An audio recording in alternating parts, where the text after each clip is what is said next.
1914년에 발매된 홈 스위트 홈이란 노래가 있습니다.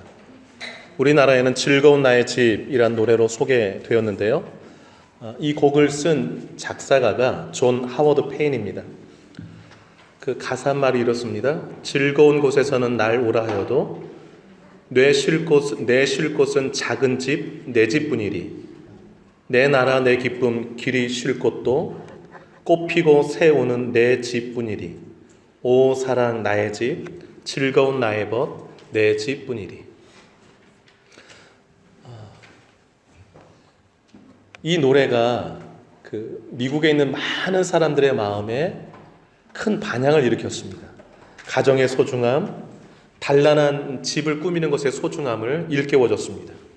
어떤 사람들은요, 대리석으로 잘 꾸며진 궁전 같은 집에 사는 것을 꿈꾸기도 합니다. 그런가 하면 어떤 사람들은요, 아무리 초라해도 내 집과 같은 곳은 없다라고 하면서 소박한 삶을 꿈꾸며 그곳에서 행복을 찾는 이들도 있습니다. 즐거운 나의 집, 이 홈 스위트 홈, 이 가사를 쓴 하워드 페인은요, 13살의 어머니를 잃었습니다. 그리고 얼마 지나지 않아서 아버지도 잃었습니다. 그래서 가족들이 다 뿔뿔이 흩어졌어요. 그러니까 어릴 때 부모님을 다 잃고 나서 떠돌이 삶을 살게 된 것이죠. 프랑스 알제리 등지를 방랑하며 지냈는데 프랑스 파리 그 지역에서 어느 추운 날 길을 가는데 너무 외로웠어요. 왜냐면 가정이 없었으니까. 그런데 길을 가다가 추위에 떨면서 길을 걷고 있는데 한 가정 집을 창문으로 들여다보게 됐어요. 근데 그 가정 안에서 펼쳐진 광경이 식탁에 온 가족이 둘러앉아서 밝게 웃으면서 식사하는 모습이 보인 거예요. 그때 페인이 이렇게 말했다고 그래요. 나에게도 저런 가정이 있었으면. 정말 좀 가슴 시린 장면이 아닐 수가 없습니다. 이 페인이요, 하워드 페인이 60세가 되도록 독신으로 지냈어요. 저는 가정이 그렇게 그리웠으면 가정도 꾸밀 만한데 독신으로 지내다가 쓸쓸하게 죽음을 맞이했습니다. 알제리, 고국을 떠난 알제리에서 행복한 가정을 그리워하다가 생을 마감했습니다.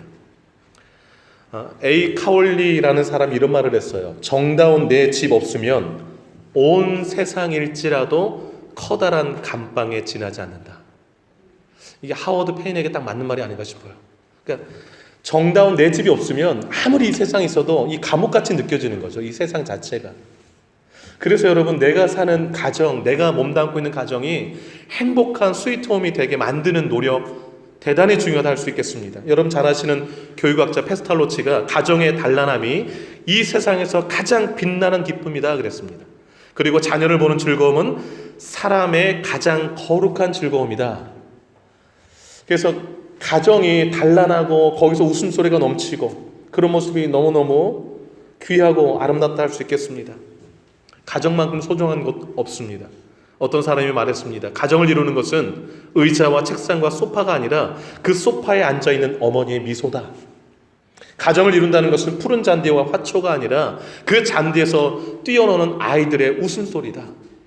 가정을 이루는 것은 자동차나 식구가 드나드는 장소가 아니라 사랑을 주려고 그 문턱을 들어오는 아빠의 설렘이다 그랬습니다. 참 공감이 갑니다. 아기의 울음소리와 어머니의 노래가 들리는 것, 따뜻한 심장과 행복한 눈동자가 만나는 것, 서로의 성실함과 우정과 도움이 만나는 것, 기쁨은 배가 되고 아름다움은 반이 되는 것, 아픔은 반이 되는 것, 왕궁도 부럽지 않고 돈도 그다지 위세를 떨치지 못하는 것, 그곳이 가정입니다. 그곳이. 오늘 룻기의 말씀을 읽었는데요, 한 가정을 여러분께 소개하고자 합니다. 룻기의 한 가정이 나옵니다. 아버지의 이름은 엘리멜렉입니다. 하나님이 왕이시다라는 뜻이에요. 신앙의 가정인 것을 알 수 있죠. 엄마의 이름은 나오미예요. 기쁨, 희락이라는 뜻입니다.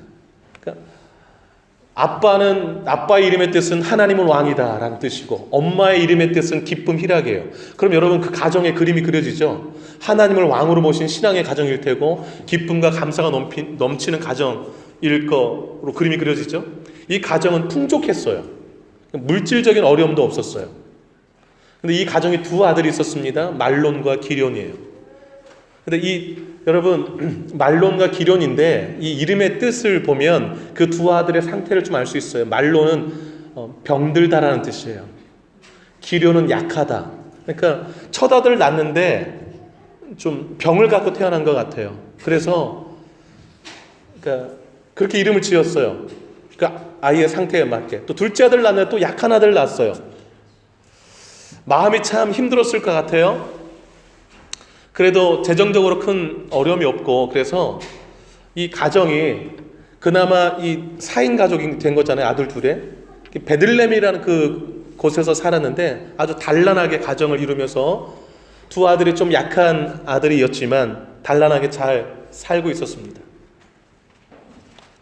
여러분 이 가정의 모습을 보면 어느 가정이나 한 가지씩 말 못할 약한 부분들, 어려움들을 하나씩 가지고 있는 것을 알게 되죠. 이 엘리멜렉의 가정에서는 두 아들의 그 약함, 병듦이 좀 마음의 어려움이었습니다. 그런데 그 가정에 사는 베들레헴에 큰 흉년이 들었어요. 흉년이 들었는데 이 가정이 살 때의 시대가 1장 1절을 잠깐 보시겠어요? 1장 1절을 보시면 사사들이 치리하던 때에 그랬습니다. 사사들이 치리하던 때에 그 이스라엘 땅에 흉년이 찾아온 거예요. 이때 흉년은 하나님의 징계로 이해하셔도 무방합니다. 왜냐하면 하나님께서 이스라엘 백성들을 가나안 땅에 이렇게 자리 잡도록 하신 다음에 하나님 잘 섬기면 복을 많이 주겠다고 하시고 잘 섬기지 못하면 어려움을 주겠다 하셨는데 그 어려움 가운데 하나가 흉년이었던 것이죠. 그런데 이들이 이 가정에 사는 베들레헴에 흉년이 찾아오자 이 아버지 엘리멜렉이 결정을 내려요. 야, 이사 가자. 또 이민 가자 해가지고서 옆 나라로 가요. 간 나라가 모압이었어요. 그 1절 끝에 보면 1절 한번 끝에 보시겠어요? 모압 지방에 가서 거류하였는데 그랬어요. 그랬는데 이 처음에 갈 때는 잠깐만 피하자 이 어려움을, 이런 마음으로 간 거예요. NIV 영어 성경에도 잠시 동안 for a while이라고 되어 있어요. 그런데 잠시 동안 가서 좀 머물자고 했던 게 10년이 돼버렸어요. 여러분 1장 2절 끝에 보시겠어요? 1장 2절 끝에 그들이 모압 지방에 들어가서 거기에 살더니, 잠깐 피하겠다고 간 게 10년이 되어버렸습니다. 거기서 눌러앉아 살게 된 것입니다. 여러분 이 가정이 살던 시대가 사사시대라고 그랬잖아요. 사사시대에 그 시대가 어떤 시대였는가를 단적으로 보여주는 게 바로 그 앞장 한번 넘겨보시겠어요? 한 장만 앞으로. 사사기 21장 마지막 25절을 한번 읽어보도록 하겠습니다.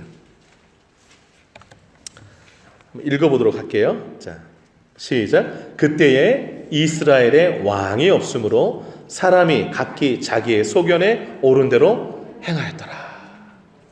이게 사사시대의 시대적 특징을 단적으로 보여주는 말씀이에요. 이스라엘에 왜 왕이 없습니까? 하나님이 왕이시지요. 인간 왕이 없었다는 얘기거든요. 그런데 그건 표면적인 얘기고 실제로는 하나님이 왕인 나라가 이스라엘이에요. 하나님을 왕으로 모시고 그 하나님을 왕으로 모시고 사는데 삶의 기준이 뭐냐? 말씀, 율법인 거예요. 성경 말씀. 그런데 그 당시 사사시대 사람들이 하나님을 왕으로 여기지 아니하고 하나님 말씀을 잘 섬기기보다 자기 소견에 옳은 대로 살았다고 말씀하고 있어요. 아까 한 가정 소개했죠? 아버지 이름이 엘리멜렉. 하나님이 왕이다. 그런데 이 엘리멜렉조차도 그들의 삶이 좀 하나님께 아름답지 못해서 하나님이 흉년이라는 징계를 내렸는데, 그럼 하나님이 이 징계를 왜 내리셨을까? 삶을 돌아보고 신앙을 좀 바르게 하면서 하나님이 주신 약속의 땅에서 머물러서 그 삶을 더 복되게 만들어가야 되는데, 야, 짐 싸, 떠나자 그런 거예요. 하나님이 왕이 아니라 본인이 왕이 되어서 가정을 이끌고 가는 모습을 볼 수가 있습니다. 이 가정이 떠나간, 잠시 머물자고 해서 피해간 그곳이 모압이라고 그랬잖아요. 모압은 그모스라는 우상을 섬기는 나라였습니다.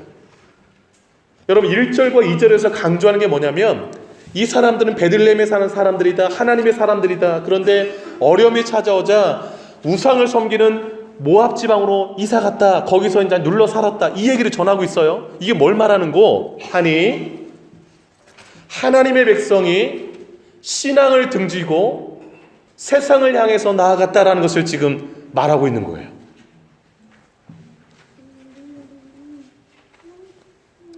여러분, 삶에 흉년이 찾아올 때가 있어요. 내 삶에 내가 하나님의 백성이고 하나님이 우리 가정의 왕이다라고 신앙을 고백한다면 내 인생에 우리 가정에 흉년이 찾아올 때에 선택을 잘해야 돼요. 그리고 내가 어떻게 발걸음하는 것이 옳습니까? 하나님 기도해야 돼요. 그리고 하나님께서 인도하심 따라서 발걸음을 내딛고 나아가는 것이 복된 가정의 모습이고 신앙의 가정의 모습이에요. 그런데 엘리멜렉의 가정은 그렇지 못했어요. 신앙의 자리를 떠나서 우상을 섬기는 세상, 우상이 가득한 그 나라로 갔어요. 풍요를 쫓아서.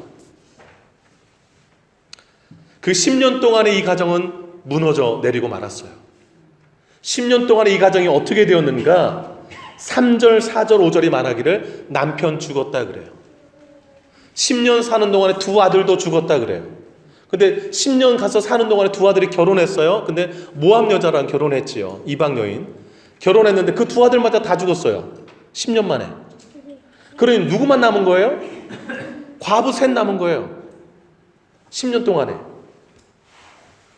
그 10년 살면서 베들레헴이 본거지였는데 풍족한 삶을 살았다고 그랬잖아요. 재산 다 좀 정리해가지고서 그 모압으로 갔는데 10년 동안에 재산도 다 잃었어요. 남은 게 하나도 없었어요. 그러니까 재산도 다 잃고 남편 잃고 두 아들 잃고 그냥 이방 며느리 둘만 남고 과부 셋만 남게 된 거예요. 이 부인이 나오미라고 그랬잖아요. 이 나오미가 10년 딱 된 다음에 그러니까 이민 가서 산 거잖아요.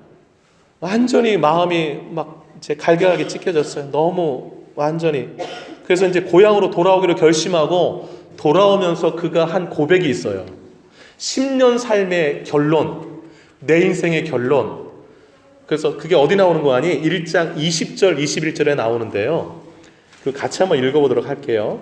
1장 20절, 21절. 그 베들레헴 고향으로 돌아올 때에 나오미가 한 고백입니다. 같이 한 목소리로 한번 읽어보겠습니다. 시작. 나오미가 그들에게 이르되 나를 나오미라 부르지 말고 나를 마라라 부르라. 이는 전능자가 나를 심히 괴롭게 하셨음이니라. 내가 풍족하게 나갔더니 여호와께서 내게 피어 돌아오게 하셨느니라. 여호와께서 나를 징벌하셨고 전능자가 나를 괴롭게 하셨거늘 너희가 어찌 나를 나오미라 부르느냐 하니라. 아까 나오미 이름의 뜻이 뭐라고 했어요? 희락, 기쁨. 나오미 고향은 저 나오미 아니야, 나오미 아니야, 저 기쁨 아니야, 희락 아니야 이렇게 부른 거예요. 그랬더니 무슨 소리야, 나를 이제 기쁨이라고 부르지 마 이런 거예요. 이 마라는 뜻은 고통, 쓰라림 뜻이에요. 나를 부를 때 이제 고통이라고 불러 이렇게 얘기한 거예요. 나를 기쁨아 기쁨아 이렇게 부르지 말고 고통아 고통아 이렇게 부르라고 얘기하고 있는 거예요 지금. 왜 그러는 거 아니? 내가 이 고향 떠날 때는 풍족하게 갔지만 10년 동안에 하나님 나를 다 비워 돌아오게 하셨다. 하나님 나를 징벌하셨다. 괴롭게 하셨다 그러는 거예요. 지금 나오면요 10년 삶을 돌아보니까 내가 하나님이 기뻐하는 삶이 아닌 삶을 살다가 하나님께 징벌받아서 남편 두 아들 다 잃고 풍족한 재산 다 잃고 완전히 비워진 인생 되었다라는 거예요. 그걸 하나님의 징벌로 받고 하나님이 자신에게 괴로움을 주셨다라고 본 거예요. 뭘 의미합니까? 우리 가정이 하나님 안에서 얼마나 올바르게 살아가야 되는가, 이것이 중요한가를 오늘 본문이 우리에게 말해주고 있다 할 수가 있습니다.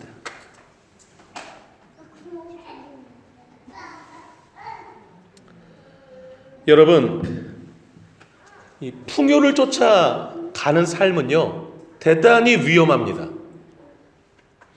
지난번에 창세기 할 때에 아브라함과 조카 롯과 룻을 헷갈리시면 안 돼요. 오늘 본문은 룻이고 아브라함 조카는 롯이에요. 근데 너무 재산이 많아가지고 싸웠다고 그랬잖아요 목자들이. 그러니까 아브라함이 네가 좌하면 난 우하고 네가 우하면 난 좌하리라. 그러니까 롯이 그럼 어디 갈까 둘러보다가 소돔 고모라가 너무 하나님 에덴 동산 같고 애굽처럼 너무 좋아서 저기다 하고서 갔는데 하나님이 심판하시기 전이었더라 그랬잖아요. 풍요를 쫓아 갔는데 그곳에서요 여러분, 그 롯 가정이 그 소돔 고모라 성에 죄가 가득해서 하나님이 불로 심판해서 그냥 그 도시 자체를 불로 다 완전히 심판해 버려졌어요. 그 소돔 고모라 도시가 지금의 사해바다예요. 소금으로 완전히 된. 그런데 그 지역에 갔던 롯이 나올 때는 아무것도 가지고 나오지 못했어요. 두 딸과 이 아버지만 나왔거든요. 근데 그 이후에 어떤 일이 벌어진지 아세요? 그 소돔 고모라가 다 죽었잖아요, 사람들이. 딸들이 도망 나와가지고 한 소리가, 둘이 얘기하는 거예요, 두 딸이. 야, 우리가 지금 이제 결혼할 남자도 없잖아, 다 죽어가지고. 근데 후손은 남겨야 되겠고, 어떡하지? 그때 눈에 들어오는 게 아버지예요. 어떻게 이런 일이. 그래서 이 두 딸들이 생각한 게, 야, 아버지 술 자시게 하고 한 사람씩 들어가서 종족을 번식하자. 이래 가가지고 아버지 술 마시게 한 다음에 본인들 딸들이 모르게 해서 잠자를 해서 임신을 했어요. 첫째도 임신하고 둘째도 임신하고. 첫째가 임신해서 낳은 아들 낳았어요. 둘째도 아들 낳았는데 그 큰 딸이 낳은 아들의 이름이 모압이에요. 모압. 오늘 이 엘리멜렉 가정이 간 그 나라, 모압이라는 나라의 조상이에요. 조상. 둘째 딸이 아들 낳았어요. 벤 암미. 그래서 암몬족 속의 조상된 거예요. 근데 이 조상 그 모압과 암몬의 이 나라들이 다 우상 섬기는 나라가 돼버리고 말았잖아요. 근데 지금 이 엘리멜렉의 가정이 글로 간 거예요. 신앙의 자리를 버리고 하나님의 순수한 신앙을 유지하고 하나님이 나의 왕이라고 이렇게 섬기는 삶이 아니라 내가 왕이 돼서 모든 일을 결정하고 그냥 움직이는 이 삶. 모압 가면 이 풍요가 계속 유지되겠지. 흉년이면 다 까먹겠지. 결국 10년 지나니까 빈손돼 버리면 안 거예요. 여러분, 우리의 생명, 우리의 자산, 우리의 자녀들 우리가 다 지킬 수가 없어요. 하나님이 다 지켜주셔야 가능한 것들입니다. 가능한 것들이에요. 여러분, 엘리멜렉 가정이 무너지게 된 이유는 신앙의 자리, 믿음의 자리 떠나 세상의 풍요를 쫓아 나갔기 때문이라고 오늘 본문이 우리에게 전해주고 있습니다. 시편 127편에 하나님이 집을 세우지 않으면 세우는 자의 수고가 헛되다 그랬습니다. 하나님이 성을 지키지 않으면 파수꾼이 깨어있음도 헛되다 그랬습니다. 하나님이 우리 가정을 지켜주셔야 우리 가정이 온전히 세워질 수 있는 줄로 믿습니다. 여러분, 신앙 안에서 하나님이 우리 가정의 왕이 되게 하시고 그 하나님 안에서 가정의 어려움이 올 때에 신앙을 든든히 붙드시는 여러분 되시기를 축복합니다. 그러면 둘째로 이 무너진 가정이 어떻게 회복이 되었을까? 이걸 좀 말씀드리려고 해요. 어떻게 엘리멜렉 가정이 회복의 길을 나아가고 회복된 가정이 되었을까? 여러분, 무너진 가정이 회복의 가정이 되는 길은 딱 하나입니다. 다시 하나님을 왕으로 모시는 거예요. 그리고 믿음의 자리, 약속의 땅으로 돌아오는 것입니다.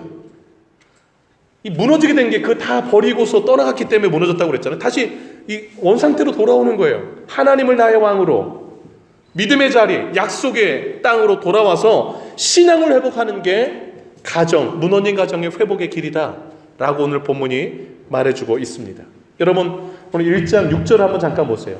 1장 6절 보시면 그 여인이 나오미죠. 모압 지방에서 여호와께서 자기 백성을 돌보시사 그들에게 양식 주셨다함을 듣고 이에 두 며느리 이름이 나오미와 그 룻입니다. 함께 일어나 모압 지방에서 돌아오려 하여 그랬습니다. 그리고 7절 있던 곳에서 나오고 두 며느리도 그와 함께하여 유다 땅으로 돌아오려고 길을 가다가 그랬습니다. 이게 대단히 중요한 터닝 포인트예요. 여러분 생각해 보세요. 이 무너져 갈 때에 정신 똑바로 차리고 이제 살 길이 무엇인가? 살 길로 나아가야 돼요. 나아가는 길이 뭐냐면 지금 무너져 있던 곳을 나오는 것이 중요해요. 그리고 돌아가는 게 중요한데 내가 있어야 할 그 자리로 돌아가서 다시 온전한 신앙생활을 이어가는 게 대단히 중요해요. 여러분 한번 생각해 보세요. 나오미가 고향으로 돌아오는 게 쉬웠을까? 쉽지 않았어요. 10년 전에 나갈 때 어떻게 했어요? 남편 두 아들이 있었어요. 재산 풍족했어요. 근데 지금 돌아갈 때는 남편도 없고 두 아들도 죽었어요. 그 유대 사회에서는 이방 여인과 결혼시키지 않는데 이방 며느리 둘만 데리고 과부 셋이 돌아가야 돼요. 재산도 아무도 없어요. 돌아갈 때 고향 사람들이 뭐라고 그럴까요? 저거 뭐 돈도 많이 가지고 살겠다고 나가더니 남편 잡아먹고 두 아들 잡아먹고 그 이방 며느리 둘 과부 데리고 왔네 하고 여기저기 쑥덕거리지 않겠어요? 여러분, 고향으로 돌아가는 게 죽기보다 더 싫었을 거예요, 여러분. 그런데 돌아간다고 합니다. 이게 회개예요. 이게 진짜 돌이킴이고 이게 진짜 회복으로 나가는 길이에요. 다른 사람들이 나를 어떻게 볼까가 중요한 게 아니라 내가 이제 살아야겠다라고 하나님을 향해서 발걸음을 내딛는 거, 이게 중요한 거예요. 여기서 회복이 시작되는 겁니다. 여기서 회복이 시작되어지는 거예요. 그런데 잘 가다가 나오미가 인간적인 생각이 들었어요. 어떤 생각이 들었냐면 두 며느리가 너무 불쌍하게 여겨진 거예요. 나랑 같이 가면 이 두 며느리가 천상 과부로 죽을 텐데 그것은 보지 못하겠다. 그래가지고 가다가 멈춰가지고 두 며느리한테 그러는 거야. 이제 돌아가라. 너 친정으로 가. 내가 나랑 같이 가봤자 소망이 별로 없을 것 같다. 친정집으로 가라. 지금까지 한 것만 해도 너무 잘했다. 이러니까 이 두 며느리랑 고부간의 사이가 너무 좋았던 것 같아요. 돌아가라니까 이 두 며느리가 뭐라고 하냐면 안 갑니다. 여러분 8절 한번 보시겠어요? 8절 한번 읽을게요. 시작. 나오미가 두 며느리에게 이르되 너희는 각기 너희 어머니 집으로 돌아가라. 너희가 죽은 자들과 나를 선대한 것 같이 여호와께서 선대하시기를 원한다. 두 며느리가 너무 효부였어요. 효부.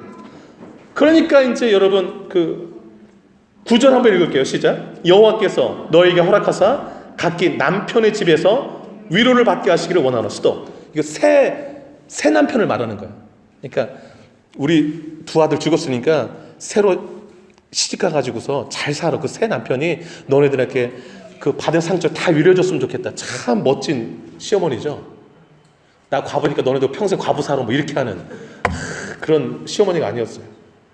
그러니까 이 두 며느리가 너무 예쁘니까 너무 사랑스럽게 효도를 다했으니까 그렇게 얘기한 거예요. 그랬더니 이 며느리가 뭐라고 그래요? 9절 끝에 그들이 그에게 입맞춤에 그들이 소리 높여 울어요. 여러분 이런 광경이 있을 수 있을까요? 시어머니와 며느리가 서로 막 끌어안고 울어요. 서로를 위해서 이제 너가 행복하기를 바래. 그럴 수 없어요 어머니. 이런 보기 드문 장면이죠. 그랬더니 지금 10절 한번 보세요. 뭐라고 하는 이 두 며느리가. 10절 한번 읽을게요. 시작. 나오미에게 이르되 아니니이다. 우리는 어머니와 함께 어머니 백성으로 돌아가겠나이다. 참 이런 며느리가 어디 있어요 오늘날. 이러니까 이제 이 나오미가 더 부담스러운 거예요. 안 간다고 그러니까. 야, 나 가면 너네들 평생 과부로 늙어 죽을 거야. 내가 죄가 많아서 너네들이 이 고통 당하는구나. 이렇게 얘기를 해요, 여러분. 여러분 13절 끝에 보시겠어요?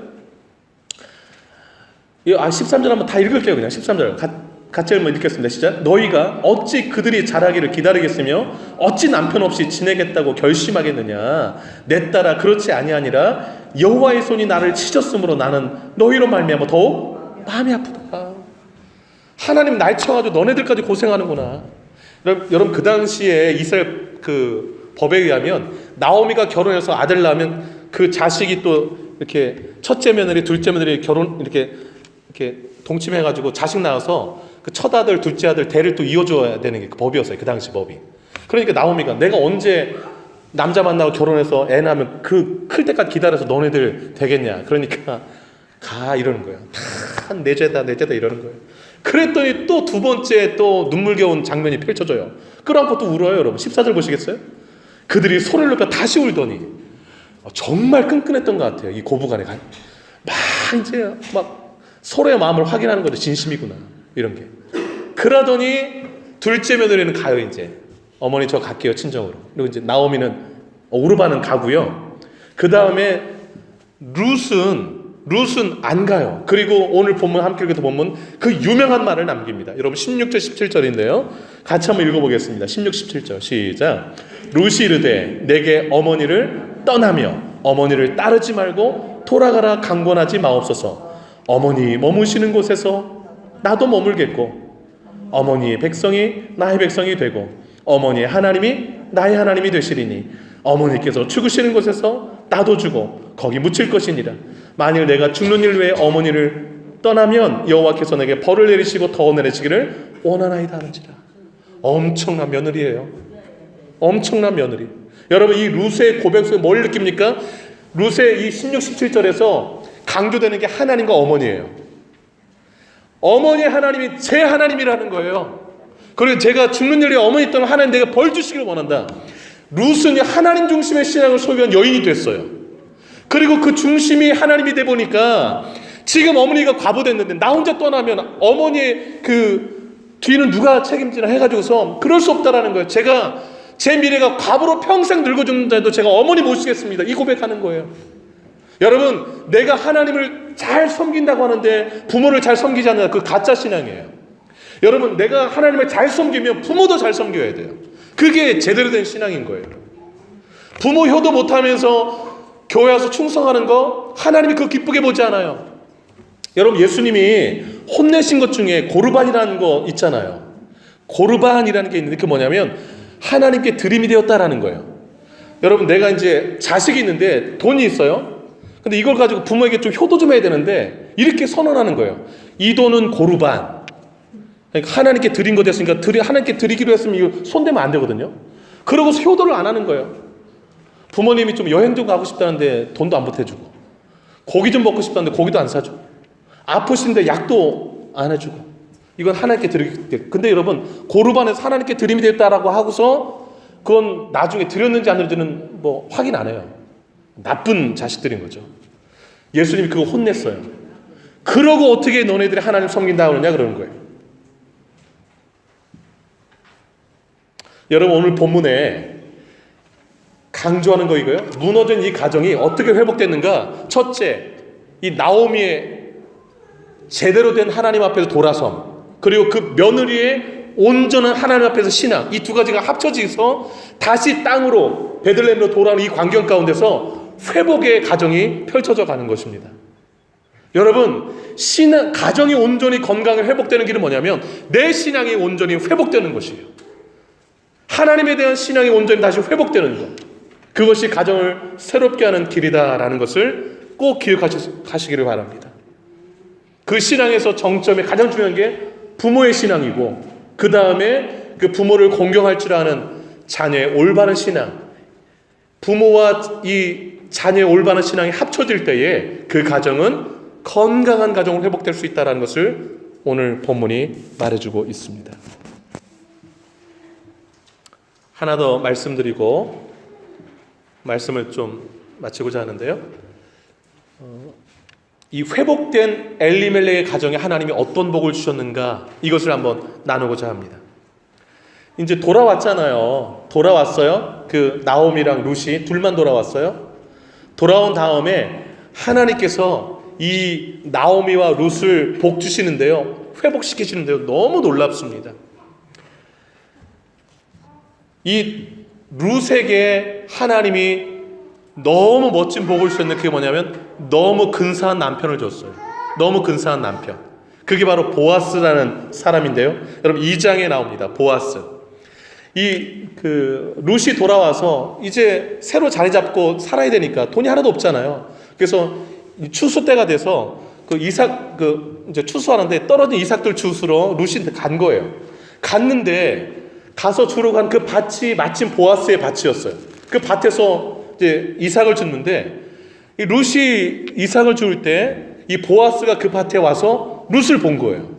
그러니까 사원들한테, 종들한테 저 여자 누구야? 새로운 여자 같은데. 그랬더니 그 종들이 말하는 거예요. 그 모압에서 나오미를 모시고 온 이방 그 모압 여인이다고. 그런데 오늘 보니까 아침부터 와서 점심에 잠깐 신고해. 지금까지 저렇게 열심히 일하고 있다고. 그 말을 딱 듣고 나서 보아스가 룻에게 찾아가서 얘기합니다. 얘기하기를 다른 밭으로 가지 말고 여기서 주우라고. 그리고 다른 소년들이 손대지 못하도록 다 얘기했다라고. 안전을 다 보장하고, 그 다음에 물을 마시기가 어렵거든요. 그 밭에는 물이 없으니까. 근데 소년들이 물 길어온 그 물도 마시라고 또 안내를 해줘요. 그 다음에 이 보아스가 한 말이 있어요. 여러분, 2장 11절 12절을 잠깐 한번 보시기 바라요. 여러분, 2장 11절 12절을 같이 한번 읽어보도록 하겠습니다. 2장 11절 12절 읽어봅니다. 시작.